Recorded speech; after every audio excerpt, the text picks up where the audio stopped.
Time ఎంత అవుతుందో తెలుసా? 2:39 AM, ఎర్లీ మార్నింగ్. అసలు నిద్ర లేదు, పడుకోలేదు. సౌండ్స్ వినపడుతూనే ఉన్నాయి కంటిన్యూస్గా. అసలు నా రూమ్ విండోలో నుంచి చూస్తేనే కనిపిస్తున్నాయి అన్నమాట. ఇంకెలా నిద్ర వస్తుంది అసలు?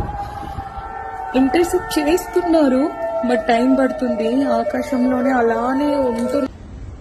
చూడండి గాయస్, ఇక్కడ మా ఇంటి ఇది దగ్గర మా అల్లా అల్లా గాడ్ గాడ్ ప్లీజ్.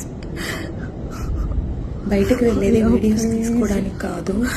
ఎవరైనా సివిలియన్స్ ఎక్కడికైనా వెళ్తున్నారా, సేఫ్ జోన్స్కి ఏమైనా వెళ్తున్నారా, వాళ్ళతో మేము వెళ్ళొచ్చా అండ్ అప్డేట్స్ ఏంటి అనేది జస్ట్ మా రూమ్ బయట నుంచి అలా చూసేసి వచ్చేస్తున్నాను లోపలికి. అందరూ లోపలికి వెళ్ళు అని కామెంట్స్ చేస్తూనే ఉంటారు. మీరు సాగు కొడుతున్నారు. బిల్డింగ్